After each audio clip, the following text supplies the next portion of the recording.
सबसे पहले तालियां बजाएंगे नजूमी बाबा।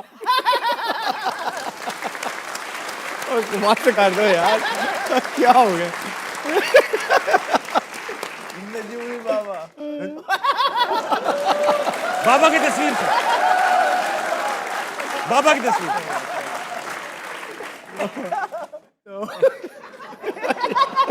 मोहम्मद आमिर के लिए तालियां। क्या बात है?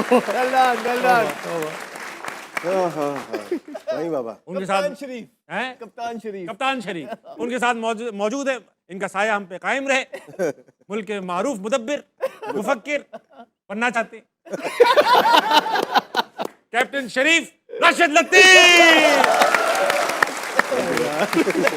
बनना चाहते हैं। फॉर्म में आज मुतब्बिर। एक चीज भूल गया, फॉर्मर अफगान कोच ये मैं कहना भूल गया। उनके साथ भाई वाह वाह, अब जो मैं इंट्रोडक्शन कराने वाला हूँ आगे लग जाएगी, आगे लगे। आगे लग जाएगी। अपने ख्यालात में आजाद, कैप्टन को किया बर्बाद, अहमद शहजाद।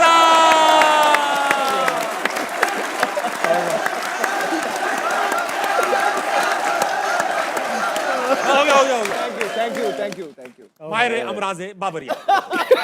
ये अब चलेगा ना, ये तो अब लिखा जाएगा, आपके विजिटिंग कार्ड पे लिखा ये जाएगा। मजे का है, ये मजे का। राशिद भाई आपसे ही हमेशा की तरह आगाज करेंगे। जिम्बाब्वे वेस्ट इंडीज का मुकाबला। वेस्ट इंडीज जिस तरह खेली उस ग्रुप के लिए खतरे की घंटी बजा दी। रन रेट 5.35 है। अब वेस्ट इंडीज का इंडिया के लिए और मुसीबतें खड़ी हो सर चुकी है। ये जिम्बाब्वे को फर्क नहीं पड़ा बिल्कुल भी, इंडिया को फर्क पड़ा है इससे। और इनका जो नेट रन रेट है बिल्कुल बहुत हाई चला गया।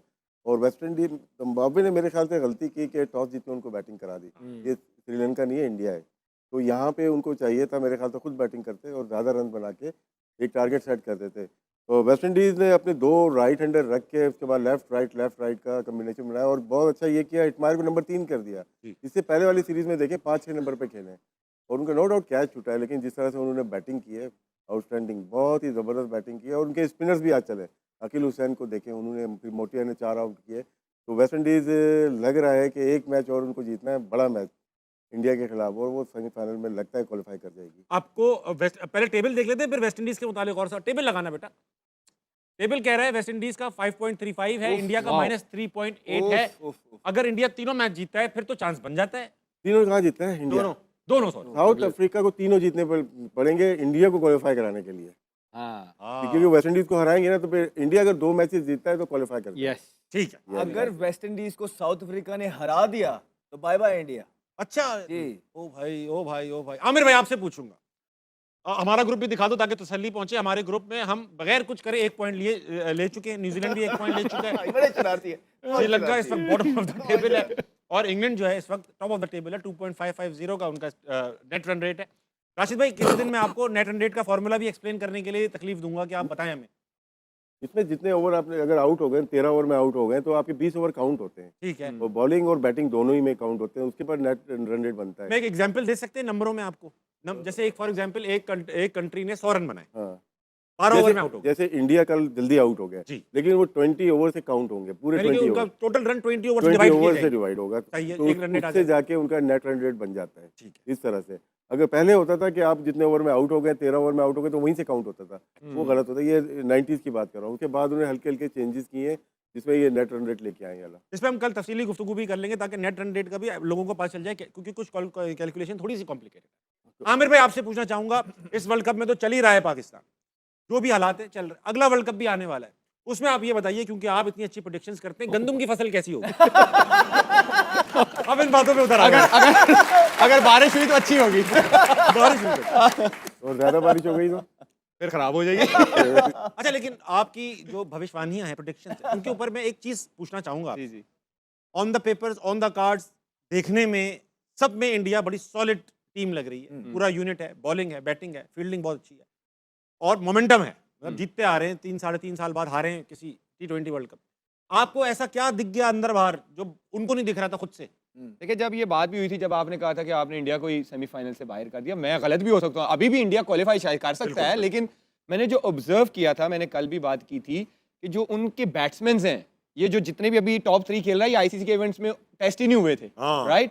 और तीनों ये वो वाले ऊपर जो टॉप 3 है इनका, ये वो वाले हैं ही नहीं है कि ये पूरा मैच लेके जाएंगे। जिस दिन ये चल गए तो चल गए। तो बड़ी टीमें बड़े इवेंट्स में पूरा प्लान करके आती हैं, तो बड़ा चांस होता है ऐसे टॉप ऑर्डर को जल्दी आउट करने का। अगर आप देख लें 4 के 4 मैच इनका टॉप ऑर्डर वो किया है, कोलैप्स किया है, क्योंकि ये इनका जो टेम्परामेंट है ये विराट और रोहित वाला नहीं है। वो सिचुएशन को जब उनको लगता था कि नहीं 170 हम 8 की रन अगर हमें पर ओवर चाहिए तो उस हिसाब से खेलते थे। वो ये नहीं था कि बस मुंह उठाया और मार दिया। ये जो आप इनके टॉप 3 देखें ये सिर्फ अपनी नेचुरल गेम खेलते हैं, बॉल नजर आता है घुमा देते हैं। तो जो अच्छी टीमें होंगी वो प्लान करके आती है। मैंने आपको पहले बोला है कि उनको पता होता है कि कहाँ पे कैसे कैसे बॉलिंग करनी है। तो इनके ये और मिडिल ऑर्डर को या टॉप ऑर्डर को देख के मैंने कहा था अगर आप देख लें बीच में सूर्या के अलावा मुझे तो कोई ऐसा तगड़ा मिडिल ऑर्डर नजर ही नहीं आता। पांड्या जो है वो ऑलराउंडर है, वो प्रॉपर मिडिल ऑर्डर बैट्समैन नहीं है। हाँ वो ऐसा डेंजरस प्लेयर है, 30 बॉलों पे 70 चाहिए तो वो आएगा शायद 15-20 बॉलों पे 40-45 का दर, लेकिन वो यूं सिचुएशन के हिसाब से नहीं खेल सकता। तो मैंने उस हिसाब को देख के इंडियन बैटिंग लाइन को देख के कहा था कि मुझे लगता है कि इनकी बैटिंग लाइनअप कोलैप्स करेगी जिसके चांसेस इनके कम है आगे जाने के। प्रॉपर है। आमिर जो अहमद, तुझे लगता था वो पूरे इंडिया को लग रहा है। ये तो आप लगना शुरू हो गए जब से वो अभिषेक शर्मा आउट हुए।